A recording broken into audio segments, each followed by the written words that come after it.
What is going on, everyone? So last week I realized that I have not reviewed an Android Wear watch yet. So anyways, did a little bit of research, hopped on Amazon, picked up this guy. So let's unbox it.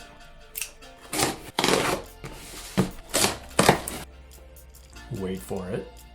It is the TicWatch S. All right, so first of all, let's take a look at this box.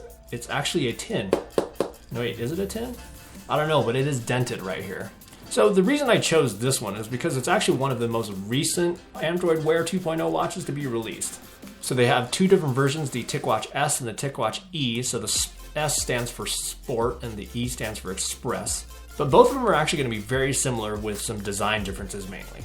Anyways, this box, container, whatever you want to call it, it's pretty nice because it's actually a lot different than you're going to find on any other watch. It's going to have this cool Van Gogh type illustration on here with melted clocks and whatnot. I'm not sure a melted watch is going to be the best imagery to portray their watch. All right, so opening up the container, we have the TicWatch itself. There's going to be some foam on the top, definitely metal.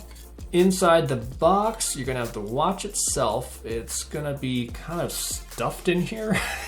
Not exactly super elegant, but what can you expect for $180? So other than the charging cable, that's it. You have the charging cable, you have the owner's manual, then you have the watch itself. Not bad for $180. I don't think it's exactly cheap feeling, and it actually does not look terrible. Unlike the TicWatch E, this one actually integrates the GPS antenna inside the watch band apparently. So they're definitely going to be proprietary. And each watch band does have like a little cutout on the bottom, so that's going to just make it lighter, I suppose. On the front of the watch, you're going to have your one single button. They did remove the tickle strip, which is very similar to the side swipe feature on the Vivo Active 3. So that's totally okay with me that they removed it from the original or the TicWatch 2. Because side swipe was nice and all, but I just never used it. So this one will have some highlighted yellow markers on the outside for the numbers, seconds, minutes. On the back, you're going to have your very small heart rate sensor. It's going to be water resistant IP67, does have a pedometer, proximity sensor, and the heart rate sensor, like I said earlier. And this also has GPS plus GLONASS as well as Baidu, which is the Chinese satellite tracking system. All right, before we turn it on, let's see how it feels on the wrist. So just like the Fitbit Ionic, you're not going to be able to rotate the straps for a more customized fit where they're going to come straight off of the watch. So if you have a smaller wrist, it's probably not necessarily going to work. Funny enough, this actually would fit smaller wrists better than the Ionic. So the watch band itself is quite stiff. It's not exactly the most pliable. The clasp is going to be very robust, but it's not exactly the prettiest thing out there. All right, that's enough of that. Let's turn this sucker around. Oh boy. So this has got a 400 by 400 pixel display, which is pretty amazing. I think that's a 287 DPI pixel resolution.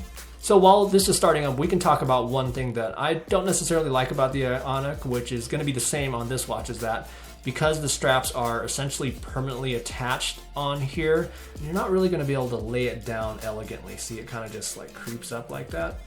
Wow, that is really a smooth touchscreen. Now, if you noticed, I'm going to be using my iPhone because this is supposed to be iOS and Android compatible. So after downloading Android Wear, it'll just automatically ask you to connect a watch. The TicWatch S B982 did show up automatically. So now it's going to check for updates. All right, so it just rebooted numerous times and it's finally saying that the setup is all complete. So notifications are going to appear below the watch face. Swipe right to exit. Press the power button to go back to the watch face, just like pretty much everything else.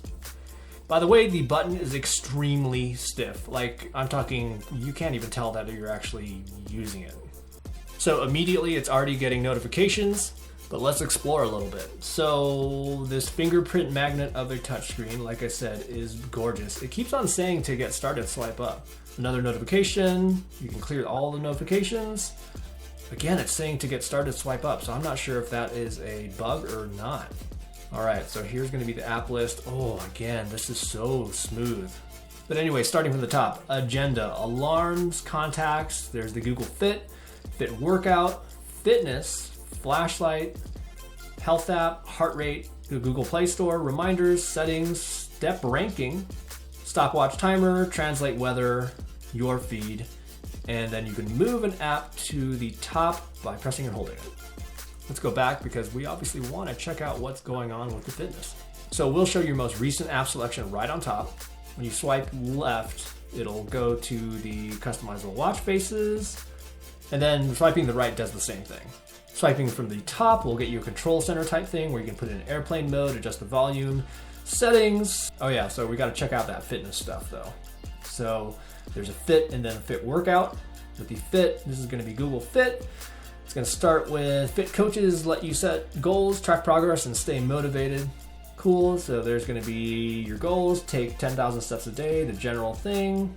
Then you can start a workout. It's going to have walking, running, treadmill running, biking, stationary biking, stair climbing machine, strength training, sit-up challenge, push-up challenge, squat challenge, and other. Okay, so if you're wondering why I chose this particular device, because it is freaking loaded for $200 retail, but right now it's on sale for Amazon for $180. But like I said, this thing is loaded. It has got Android Wear 2.0, Google Assistant, Google Maps, Uber, Google Play Store, Google Fit. It does have Strava apparently. It has iOS and Android compatibility. It has GPS, which is GLONASS, as well as Baidu, and assisted GPS as well.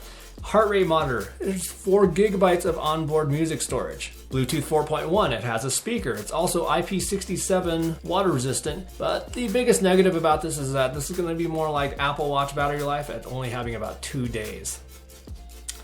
So what to do now? Well, we're gonna put this on and go for a run. But obviously, before I leave, hit that like button if you don't mind. You probably are subscribed to the channel, don't you? But we will see you later.